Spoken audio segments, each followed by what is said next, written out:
Hey y'all, welcome back to the channel. Today we're going to be talking about my very first AR-15, the Diamondback Db15. I got this rifle last year and it's taken me a year to kind of do this video, but I recently started this channel and I know that rifles are loved by many, if not all. So I wanted to share the one that I have so far, some accessories I've done to it and added, why I got it, a little bit about this rifle, some future plans that I have, as well as some shots of me doing it at the range. All right, stay tuned.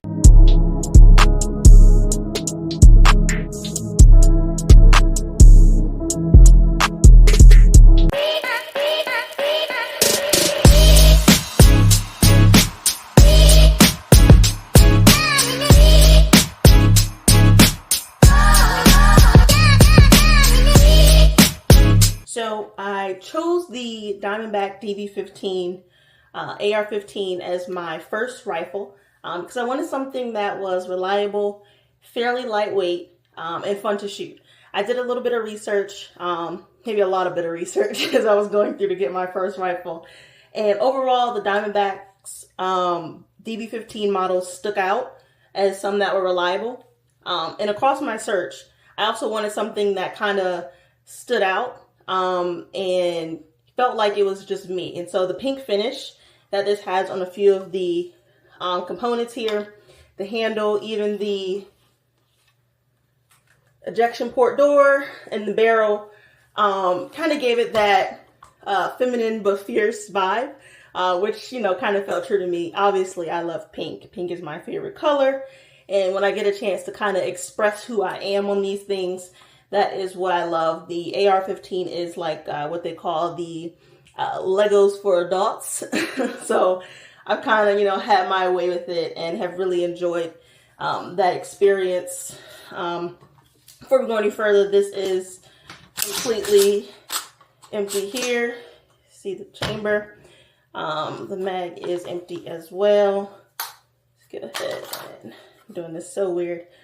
Release it. No rounds in there. So we are clear.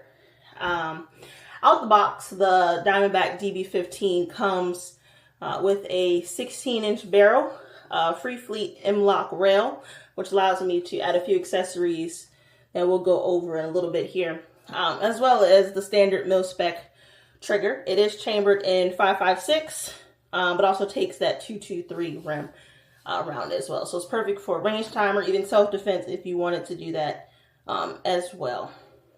So when we go through, I've already started to customize it. So we'll start from the bottom and work our way up. And let's see, let's turn it this way. So on the bottom here, you have your mag pull stock. This came with it, of course, as well as the pink buffer tube, handguard, ejection port, and barrel all came with it. The sling I added. So this sling is by Gatmonkey. I absolutely love it. I think it just also represents me. As you see, it's like splatters of pink. It's very colorful, very vibey. My motto is good vibes only. But I love it. It's very, you know, gives a little pop, as if it doesn't already have enough pop, but that is one factor I loved about it.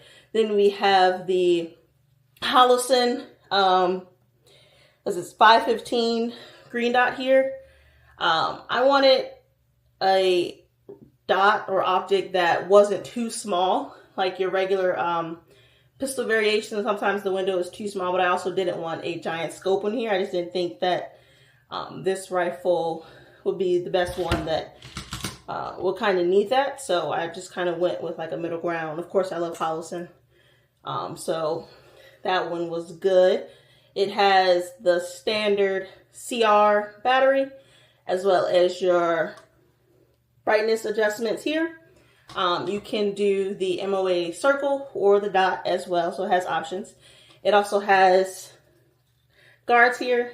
They're really hard to come off, but it kind of protects it from any dirt debris that might get into it when you're out at the range as well. Next, I added the vertical hand grip. It allows me to properly hold it.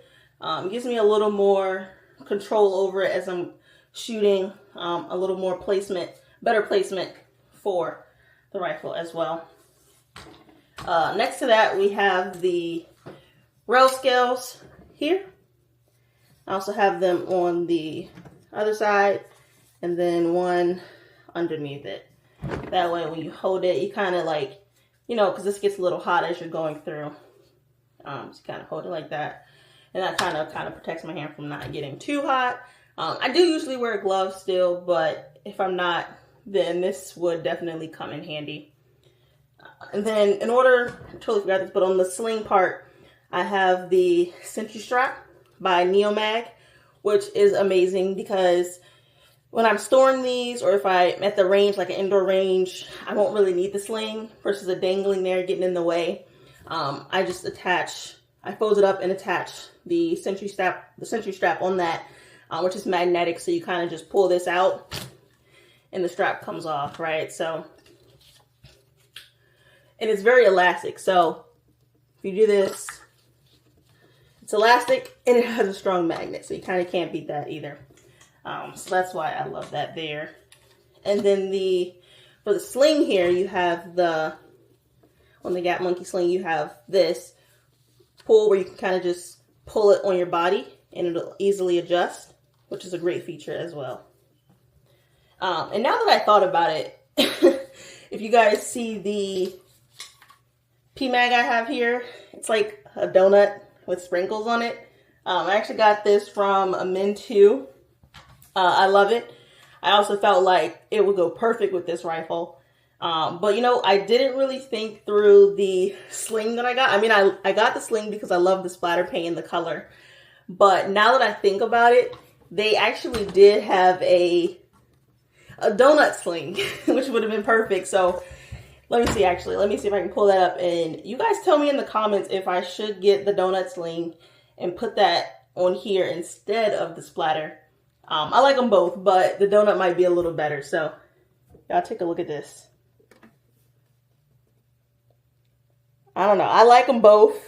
I'm just thinking about it now and was like, maybe I should get that sling too and kind of swap them out.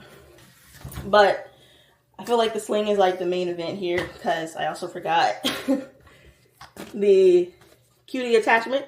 So with the 𝗖𝗦𝗧𝗛𝗡𝗥𝗦 sling, you have the option to just get the sling as is with the hoops. And if you already have these cutie sling mounts, they are very universal. You can just kind of use what you have.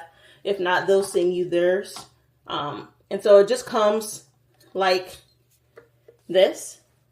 So this is the cutie mount. I mean, the cutie sling piece right here. And then this is like the mount adapter that does not come with it. So if you get one, make sure you get a mount adapter. I actually used a mount adapter that I actually had from my Magpul. And so I was going to do the Magpul in here, but like, I just wanted some color. So I used the mount from that one. And I just used their 𝗖𝗦𝗧𝗛𝗡𝗥𝗦 sling mount to put that on. So I absolutely love it. It is a 2-point sling, which kind of works best for me. So you can kind of carry and transition smoothly. And then, like I said, the rail scales give you better grip. Optic is quicker target acquisition. And the vertical grip gives you a little more control. Everything else is kind of just for me, like cosmetically, especially like the mags. This is like a 30-round mag. It didn't come with this one, but it did come with a regular black 30-round mag. Of course, YouTube compliant. We have like a little 10 low round mag here. And just because, you know, clear is always pretty aesthetically pleasing. I got one of those as well. I feel like you can never have too many mags, but I always love the colorful ones. Because like I said, you just kind of want something to pop as well when you go through. So that is what I love about it. If you're thinking about getting your first AR and you just want something that kind of feels uniquely yours, I definitely recommend the Diamondback Db15. Always recommend you trying out. So if you know someone or if your range offers it, definitely try it out before you get it. But I just feel like they have like a lot of different color options that you can get. I think there was even a purple one that was set up a bit similarly. But they also have a lot of different colors versus like your all black ones. Eventually I do want to get more rifles because I love them. I think they're awesome. At first I dove more into the pistols. I think like everyone, that's kind of like what you start out with, but then you realize there's like more to the your firearm journey, and I've become a little bit of an enthusiast. Just, you know, getting them and learning everything I can about them and getting better at like training and practice and things like that. So I think it's always, everyone kind of has their own way of going about things and how they do it. But as you know, most important thing is to do what is best for you and what's comfortable to you. So I will put in some clips of me shooting this at the range.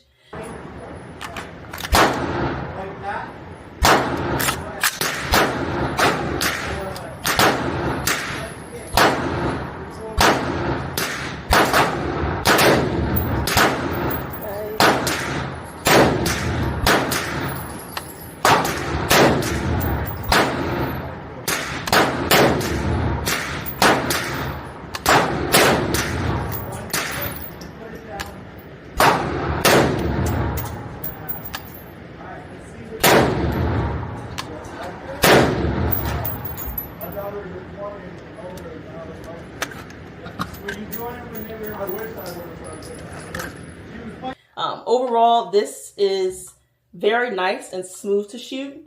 There isn't really that much recoil. The trigger is, I believe this is single stage. You hit it and it fires. Like, you have to be careful. It's really quick to do it. And a few more things are like the safety select. So your fire, and you're safe. So when you're out there, whenever you're not shooting, make sure it's on safe, of course. In here, it's on safe as well. It does have a 90-degree safety selector. I know there's some people out there that like the 45. Haven't had the opportunity yet to try a 45 degree, so I'd be interested to see kind of what that difference is in terms of when you're actually maneuvering with the firearm and things like that. I know some people sometimes they say when they're doing different trainings and obstacles, their hand brushes up and it just slightly taps it. And that could be like a problem, you know, if you think you're on target, you're going to hit the target, but then your firearm is still on safe, and it's like, whoa, you know, that just kind of slows you down. So, I'm kind of curious, you know, everyone has their preference, so I'd be interested in trying that. Of course, that's like another thing that you want to try is, figuring out what works for you. So that's also something as well. But yes, I think that is all I have for you all today. Thanks for tuning in. Make sure you like, comment, subscribe. Definitely let me know in the comments if I should get the 𝗵𝗏𝗧𝗏 donut sling to kind of match the style of the AR I have so far. This donut sprinkles one, although it didn't come with it, seems to be my main mag that I put in here. I think it just goes well, and I think the sling might be like that cherry on top. So let me know down in the comments what you think about this build, what you think about the sling, and let me know what your first AR rifle is. Do you still have it? Do you shoot it? Like, what do you use it for? And just let me know how you guys feel about Diamondback Db15 series. I love them so far. I'm a little biased. Of course, it was my first. It's my favorite right now. More to come. You know, more rifles to come. We'll see. I don't want to talk too soon yet. Maybe some more videos out there, but also comment any accessories that you think I might need or should add, things on here. I thought about adding a light, but this isn't really for home defense. You can use it for home defense, but it's not as, I don't think I would use it for home defense just because I usually just do like a bedside pistol, but you can add a light. The only thing that I would say is this doesn't have a full Picatinny rail. So in terms of lights, you're a little limited on how you can mount it. Like if you have a pressure pad for the light, you're limited on how far or like exactly where you can put it, because also how big it is because of that loss of Picatinny rail. I think there are places like Amazon or other firearm sites that you can buy additional Picatinny rail attachment for it, kind of attached on the front or the top here. But personal preference, I guess, is the thing. So, I mean, I also want to do like suppressors. I don't know, you guys tell me. I don't know if I'm there yet, but it does seem cool. I have shot a few rifles with suppressors, and it is different. It is different. Everyone's like, once you go suppressor, you can't go back. I mean, I understand it. I understand it. I hear the wait times are a lot shorter now. So maybe I'll give it a shot as well. But yeah. All right, guys. Thanks for tuning in. Y'all be blessed. Stay safe out there. Stay tactical. Stay graceful. Peace.